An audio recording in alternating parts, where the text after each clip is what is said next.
Thanks for the person who put this together.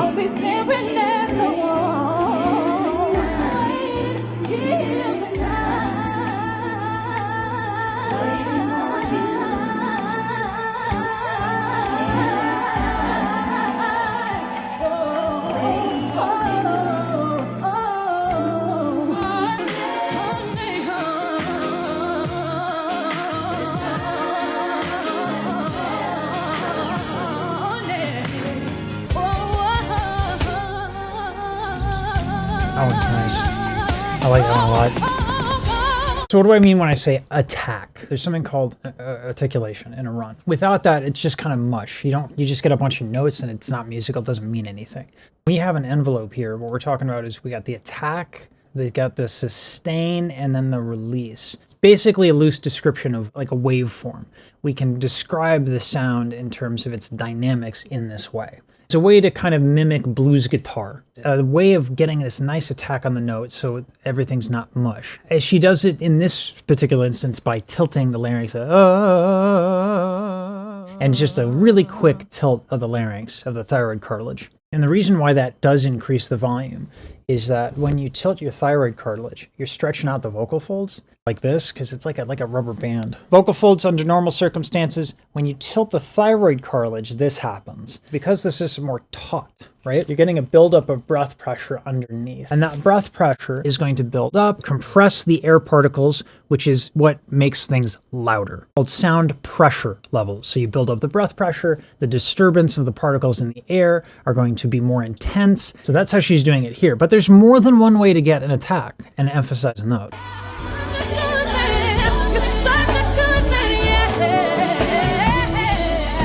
Now that is remarkably difficult. You know, maybe I feel that way because, you know, I can't growl terribly well. Stand on again, it's our love on the line. We should try, baby, try. We've got too much to lose. We've got too much to lose. That's like aggressively mid. But that is really difficult. So it's the same concept that there's going to be a constriction or a tightening of something in the larynx and something in the vocal tract. In this case, growling, what you're generally doing is you're bringing just the vocal tract closer together, and you're going to get rattling from all kinds of different sources. This is the epiglottis, is that big honker of a thing right there. You can bring the epiglottis back so that it touches the arytenoid cartilage here, and that's the kind of more traditional gospel growl that we associate with what Beyonce's doing right there with the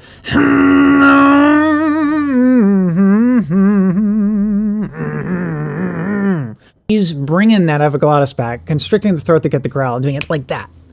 She's doing it like that. Like just super quick. Really cool way to articulate.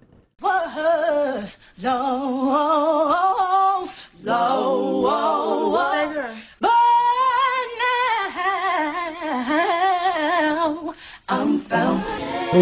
Ooh, crisp. That was nice.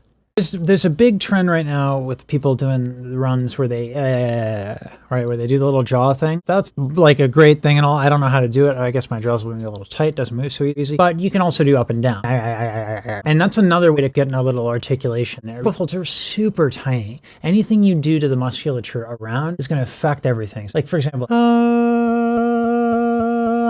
not to mention the resonance changes when you do that. Yeah. That's the vocal tract right there. Whenever you change the resonance like that, right? That's when you're going to get that articulation. Was lost, but now I'm found.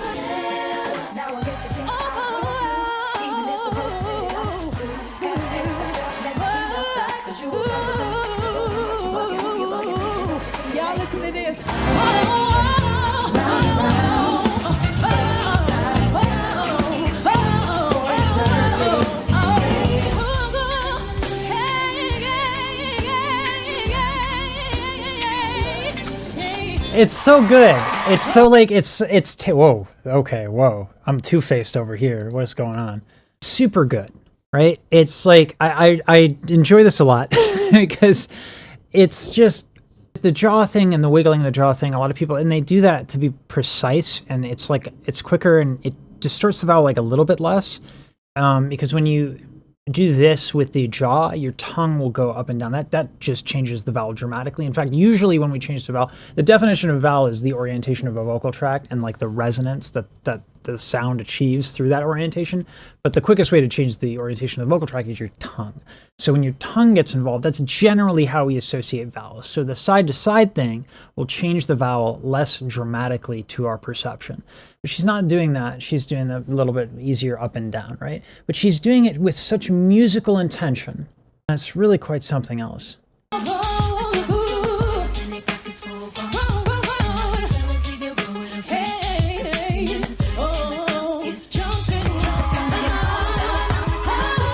This 4x3 life is not for me anymore, man. I grew up with this and I can't handle it anymore.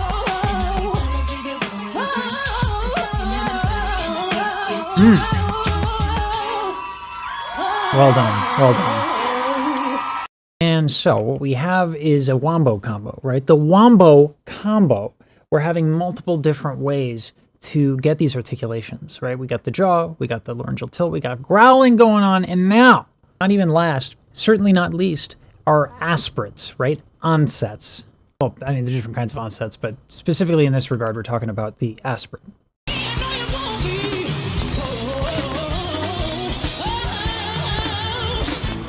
Okay, audio quality, you can comment.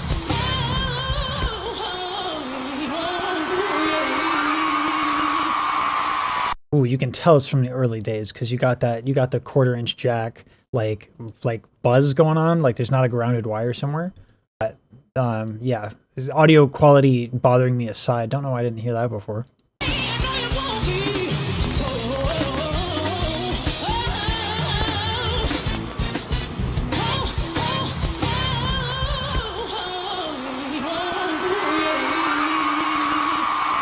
Okay, so ho. I'm not calling anybody names, okay? All right, let's just be clear about that. Don't cancel me. The huh is we treat it as a consonant, but what it is it's a puff of air, and it opens the vocal folds. Ho, missing a note. Ho, right? So that's your aspirate abrupt. We got the aspirate gradual.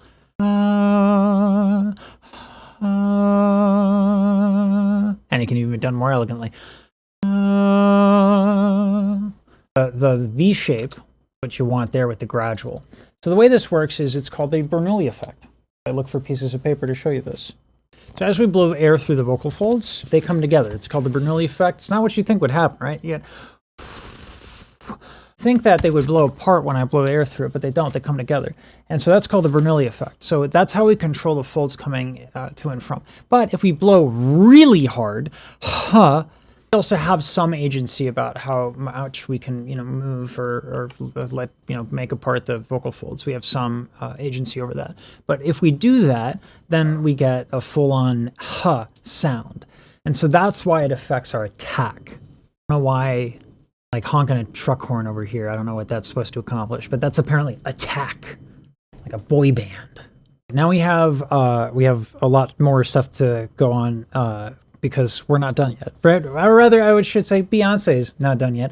Laryngeal height. Let's take a listen.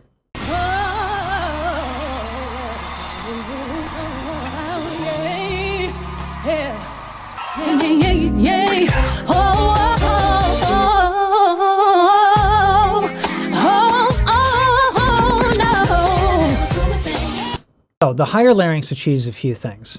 Higher larynx achieves a few things. It will lighten the folds a little bit. It'll make them less thick.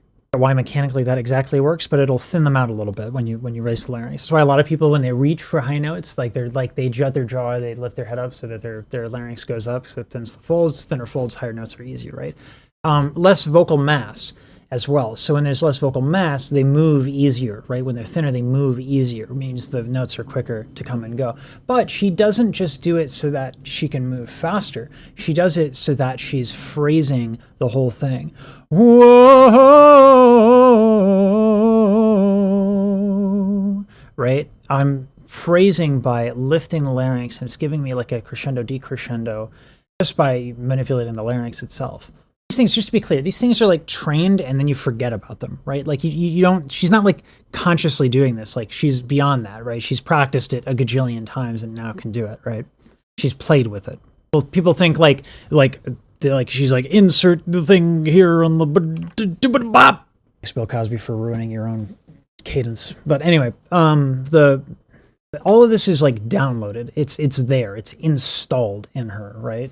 Now, conversely, if you can raise the larynx, you can also lower the larynx. Let's take a listen to that.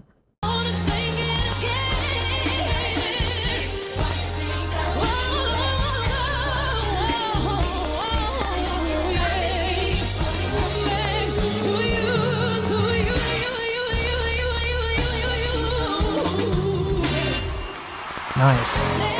So we get a little bit of a change in the embouchure. It's funny that people are saying that now. Really, I guess it is a more accurate way of saying it. We never talked about that in school, but I read that online. People talking about embouchure. Embouchure is more for like brass instruments and like woodwind. But I mean, vocal, like, you know, you do change your sound when you change your lips. That does fall under vowels. But if we want to use embouchure, it's not a bad word. So she's doing this, ooh, but also kind of bringing the tongue back a little bit. And that makes everything kind of fade a little bit. I'd never recommend anybody bring their tongue back ever because I'm a purist swine. So you're going to see these higher frequencies that happen that go, oh.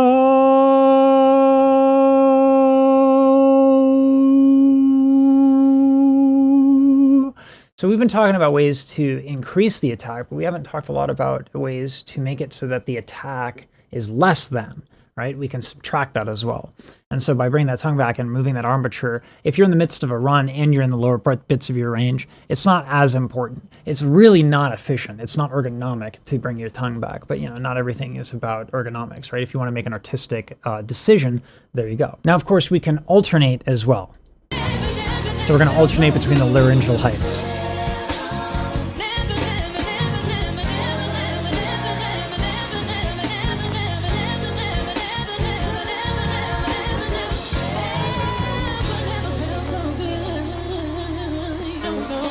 That was a really good belt there. The transition into that belt too was really nice and smooth. Never, never. I gotta find a belt in my own range.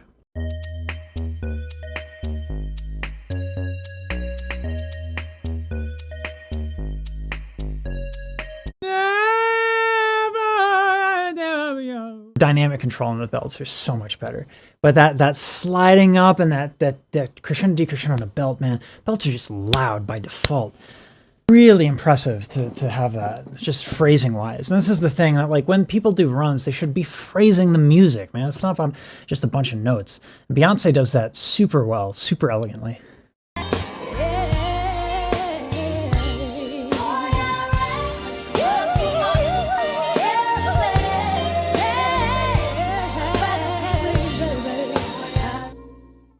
Right. So it's like what we were discussing before when we were discussing attack, right? This is just volume differential, right? Like this is how loud this is, right? So what's going to be quieter? Generally speaking, especially on a mic with a lot of compression, the mix of falsetto is going to be softer. So because there's less vocal mass. It goes back to that SPL, the sound pressure level buildup, right? So by differentiating the volume, you can have that phrasing as well in the runs. So shout out to P-Funk. P-Funk? Yeah, I'll rather be with you. Or is that Bootsy? It's funky, whatever it is. This is one of the things that I love here, this coming up right here. This is superb.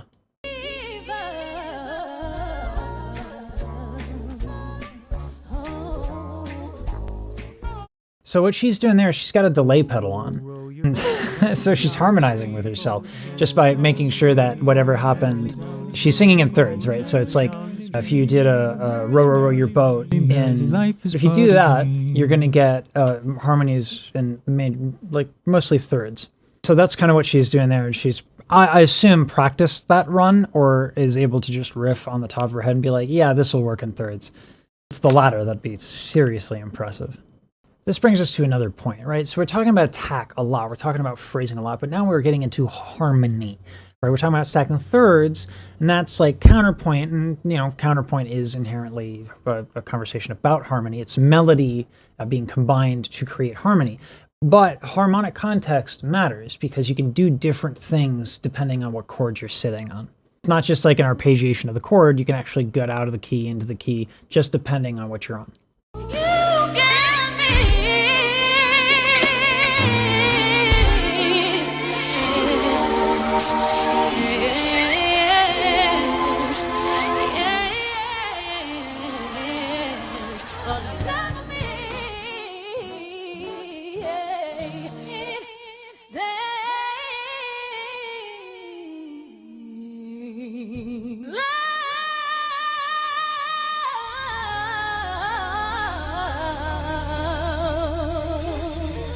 Right, so she's using the echo again, the delay pedal, but in this context, she's doing da da da da da da da da, which will make the seconds be really, really dissonant on one another. Now she could do this by doing a ninth chord or a seventh chord and going or like a 13th or whatever. It depends. The guitar player that was preceding that, when I have the jazz comping statement here, listen carefully for the jazz guitar.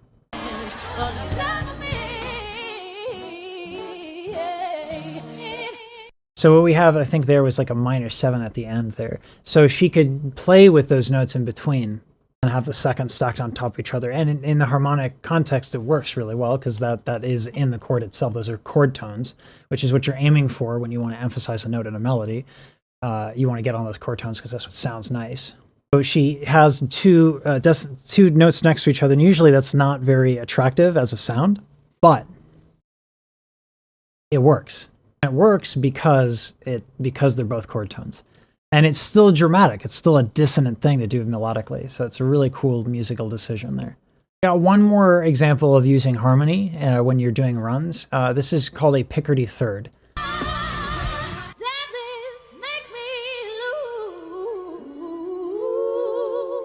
Ooh. So what is a Picardy third? A Picardy third is the opposite of a deceptive cadence. So a deceptive cadence is you're expecting to land on a minor like you got 5, you got 5 to 1. A Picardy third is a 5 to a major 1. So so you can do this stuff when you're doing runs and you're doing a cappella, and you can dictate the harmonic flow. So doing runs should be a musical exercise in rhythm and phrasing and in harmony. And in melody, it should sound good, right? So like the technique there is really cool. I like it a lot. I hope you guys learned something about runs. I hope you guys appreciate Beyonce a little bit more. If you didn't appreciate her before, or you think it's just, I don't know. There's like, the more you learn about singing, the more you listen to these artists, you're like, damn, they're that good. They're that good. It's so inspiring. It's super cool. Love listening to this stuff. In the comments down below, please, if you got any other recommendations, please go ahead and put those in the comments down below. Thanks for watching. You can see that there's going to be a bunch of different styles of distortion that go on. That's a pitch distortion of sorts, called a vibration bass or a throat bass.